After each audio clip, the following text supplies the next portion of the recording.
Hello, welcome to my channel. I'm Ms. Roxanne, and you are on Daily Rambles. Today we are going over Pretty Little Liars, driving Miss Crazy. Which just takes out a funny episode, funny title, not a funny episode. Uh, as you can tell, I went kind of game busters, writing all this stuff again. It's probably going to be the same thing for every video, so let's jump right in, shall we? So we basically open the scene to where Ezra and Arya. I wanted to miss their names go Ezria. Okay, let's just do that. Ezria is dancing for the wedding. They're doing like a dance number for the wedding, which is pretty sweet. Arya's still being shady. It's still blackmailing her. And she's just she's like slowly distancing herself from everybody else because she feels kind of guilty about what's going on. And then we jump to Detective Fury is questioning Hannah and Caleb about what happened in the last episode where they break they break the water pipe. Can't talk right. I'm so tired. So they bust the water pipe and spill the receipts on the floor, so that way the evidence is destroyed. And they're like, "We didn't do it," type deal. So then we jump to Mona is now playing the game. Not officially, but she lets everyone know she's working on it. And they're not too thrilled about it at all. So they basically, they're just not having it at all. They're like, no. But they're like, Hannah's like, well, we do need her help. I mean, we're not doing great. So then Hannah's mom is back, and she got a new haircut. Like I said, I'm very tired, so because you slay might pop out a little bit. Then Spencer's dad is, ooh, Lord, sorry. Spencer's dad is back in the episode, and he knew about Jessica's body being buried, and that Mary Drake did it. And basically, Arya was being shady. She dropped off dinner for them, then dropped the phone into the basket and connected the Bluetooth speakers all around the house so that everyone in the house could hear the entire conversation and basically destroyed her her family Spencer's family got blown up basically. No one's having anybody's business whatsoever. So it's basically a bunch of Hastings drama. And Mona made an appointment for a bankrolling the doctor's visit. So we jump to the doctor's visit. Of course, the guy's, it's like, um, first, he's like very accommodating. Then once they say Allison did the rent dates, his eyes bug out a little bit, and they're like, mm-hmm. So Mona tries to strong arm the doctor and trying to give out the details, and that didn't really work. So what she did was she stole a fertility magazine that had the doctor's home address on it. Yeah. And then Hannah drives back to the place that the shovel was, and so she tries to find it, and so she stopped by a park ranger, and he tells her they took it away, which is leading to like the police have it. So we jump back to Spencer, and she finds the burner phone, and she's freaking out, trying to figure out who did it, and the parents say like Mary Drake did it. She's psycho. Of course, that's what Spencer's dad keeps saying.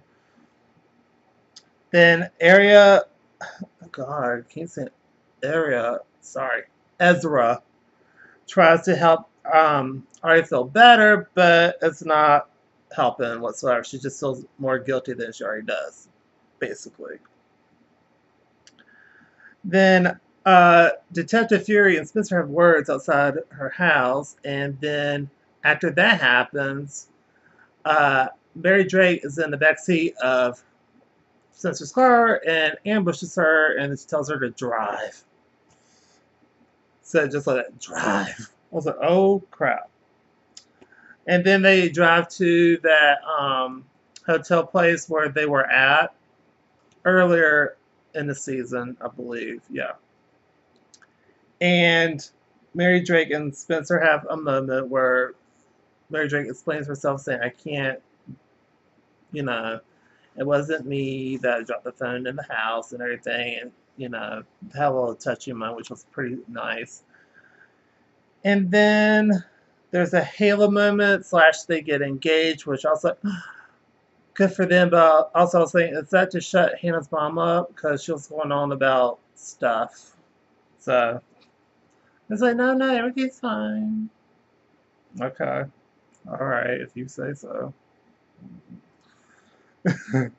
And then Arya has a nightmare, and in this nightmare, she's in a jailhouse, and Mona is the warden, I guess you could say. Sorry, that's my dog. He loves attention, just so y'all know. He might just pop up in random videos. I'm just letting y'all know right now. That's probably what's going to happen all the time. Anyway, so basically, Mona's the warden. Sorry again. So Mona's the warden, and so she is actually singing Jailhouse Rock, and it's like a whole choreographed number. And each time, when the inmates is punching Ezra in the face, and like basically kicking him and all this other mess, and then they go up the steps. And Ezra's barely hanging on. He's like semi-conscious, and they try to get married. Then they see him as Hastings. He gets like ordained minister, and she goes like, "Wait a minute, Miss Hastings, I'm so sorry." And she's like, "You selfish bitch. I wouldn't help you if you. I wouldn't piss on you if you're on fire." I was like, "Oh, okay." And then she wakes up, she was all freaked out and everything. And then we jump to Mona after the dream, and she gets the ID number. And then once Arya wakes up, she goes downstairs to the coffee house. I totally forgot they were living on top of the coffee house. Oh my gosh. And then she's going all around trying to find the paperwork that to frame Ezra, because she wrote a scathing letter like a few years ago, and that whole drama mess. That's why she's blackmailing it in the first place. And then she finds it underneath a chair leg and says, here's your piece, go to blah blah blah, and there will be something there. And then she looks up and she sees Mona getting coffee, and of course Mona is playing, she's like, type deal. And so they wave back, not holding the piece, but you can tell Mo's got a looking at that she probably knows something about some stuff, but they don't show anything else. And then Emily shows up at her house, Mona's apartment, I guess per se, and is trying to figure out all this stuff. And Mona's like, I'm tired. We'll just deal with the morning. Then when you go into her apartment, then you see all the crap she's got. It's like insanity. She's got all this stuff, like a bunch of maps, a bunch of newspaper clippings, and a bunch of documents. And then it turns out she's the one that has the shovels, not the police, as we were led to believe earlier. So it's going to be really interesting as well. It's going to happen for next week. I can't believe I shaved this down to almost under 10 minutes. What? So I'm very excited to see what happens in the final few episodes that are coming up. I wish I started this sooner because this is kind of fun. But I loved the episode. It was great. I don't know, give it like a 8.5 out of 10. It was a really good episode, actually. And I have fun doing this video. And if y'all did, please give it a like. Comment down below if you want to react or review another show, or react to a song, or review a song. Just let me know down below, because I've done some suggestions from people and they'll turn out pretty good. And I like y'all's direction y'all trying to tell me to get to, so that's really good. So if you like comment, and subscribe. That would be amazing. And I'll see you on my next video. And I cut it under 11 minutes, so yay me. I'll see y'all later. Bye, everybody.